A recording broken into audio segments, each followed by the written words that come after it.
Hello, xin chào các bạn đã quay trở lại với review 5 phút. Trong những diễn biến tiếp theo của đấu phá thương khung, sau khi Mị Đỗ Toa rời đi khỏi ma thú Sơn Mạch, không lâu sau, Tiêu Viêm cuối cùng cũng thành công phá tan chướng ngại và chính thức đột phá đấu hoàng. Cũng bởi vậy, anh ấy giờ đây đã có thể ngưng tụ lực lượng linh hồn, dựa theo ấn ký mà Dược lão lưu lại, Tiêu Viêm đã phát hiện ra nơi lão sư bị giam giữ. Tuy nhiên, không lâu sau, khi linh hồn của Tiêu Viêm vừa gây ra tiếng động thì đã bị người của hồn địa phát hiện và chặt đứt. Biết Dược lão an toàn, anh ấy mới thở phào nhẹ nhõm. Sau đó, Tiêu Viêm trong quá trình chờ đợi Tử Nghiên đột phá cũng bắt tay vào tu luyện. Thời gian qua đi, cái cánh của Tử Nghiên cuối cùng cũng bị phá. Sau đó, nó liền để lộ ra thân hình của một thiếu nữ mềm mại. Thấy vậy, Tiêu Viêm kinh ngạc vô cùng. Còn Tử Nghiên nhanh chóng thay trang phục mới lên người, nàng cùng nam nhân kia liền phóng người rời đi.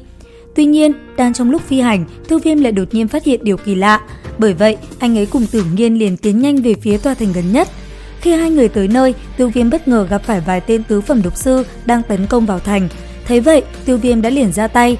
Chỉ trong tích tắc, khi hỏa diễm trên tay Tiêu Viêm bắn ra, nó đã ngay lập tức khiến thân hình đám độc sư kia nổ tung.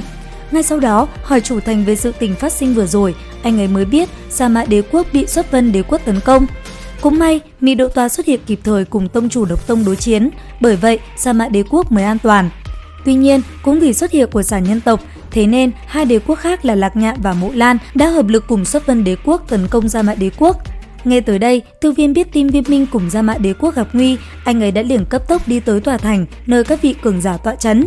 Tuy nhiên, đang trong lúc phi hành, Tiêu Viêm lại phát hiện ra một vị cường giả của Xà Nhân tộc đang bị hai tên đấu vương Thất Tinh và Bát Tinh truy đuổi. Bởi vậy, Tiêu Viêm rất nhanh đã đi tới giải nguy. Sau đó, chỉ trong tích tắc, hai đòn đơn giản tung ra, anh ấy đã liền lấy mạng hai gã đấu vương, khiến ai cũng phải sợ hãi. Tuy nhiên, sau khi hỏi vị nữ nhân của Xà Nhân tộc kia biết chuyện Mị Đỗ Toa đang bị vây công, gặp phải nguy hiểm, Tiêu Viêm vô cùng lo lắng. Ngay lập tức, anh ấy cùng vị nữ nhân kia và Tử Nghiên liền đi tới ứng cứu. Và cũng trong lúc ba người di chuyển, chuyện không hay đã phát sinh. Lúc này, lấy lực lượng mạnh mẽ, ba đế quốc đã đồng thời tấn công vào thành Hắc Sơn, căn cứ trọng yếu nơi các vị cường giả tọa trấn. Và tất nhiên, trung tâm của cuộc chiến này chính là Mị Đỗ Toa cùng Nhạn Lạc Thiên, Đấu Tông Nhị Tinh, cùng ba người Mộ Lan Tam lão đấu hoàng đỉnh phong giao chiến. Có thể nói, trận chiến này là hết sức kinh khủng, lấy lực lượng mạnh mẽ, cho dù cùng 4 tên cường giả đối chiến, Mị Đỗ Toa vẫn không thua thiệt. Lúc này, nàng vẫn rất mạnh mẽ, mỗi lần công kích của đám người kia lao đến đều bị nàng hoàn toàn hóa giải. Bởi vậy, đám người kia rất nhanh đã phải dùng toàn lực. Và cũng vì điều này, Mị Đỗ Toa cũng không thể chống cự được nữa. Thân mang trọng thương từ trận chiến lúc trước, nàng rất nhanh đã yếu thế. Ngay lập tức, đám người kia cũng nhận ra điều này. Bởi vậy, 4 người đồng thời tung một đòn tuyệt sát về phía Mị Đỗ Toa. Và tất nhiên, Mị Đỗ Toa cũng quyết định liều mạng với bọn chúng. Tuy nhiên, ngay sau khi hai bên chuẩn bị tung ra một đòn tuyệt sát thì ba người Tiêu Viêm xuất hiện. Thế vậy, Mị Đỗ Toa nhân cơ hội hai bên đỉnh chiến, nàng liền phóng người đến bên cạnh Tiêu Viêm. Chứng kiến Mị Đỗ Toa trọng thương, Tiêu Viêm tức giận. Ngay lập tức thi triển Thiên Hỏa Tam Huyền Biến, Tiêu Viêm kết hợp với tốc độ kinh người liền phóng về phía ba người Mộ Lan Tam lão cùng bọn họ đối chiến.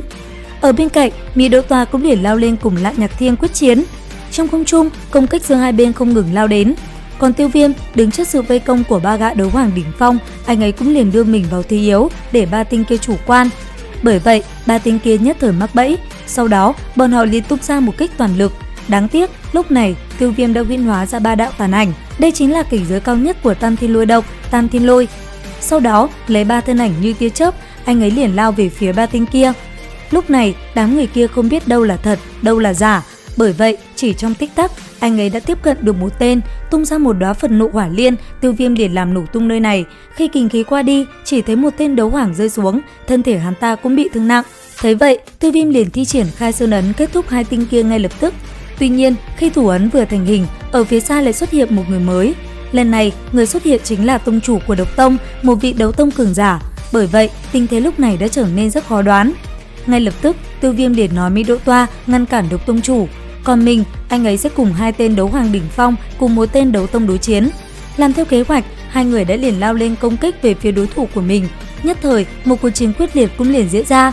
Và liệu rằng Tiêu Viêm sẽ làm gì để đánh bại đám người kia và cứu Viêm Minh? Theo dõi kênh để biết thêm chi tiết nhé. Xin chào và hẹn gặp lại!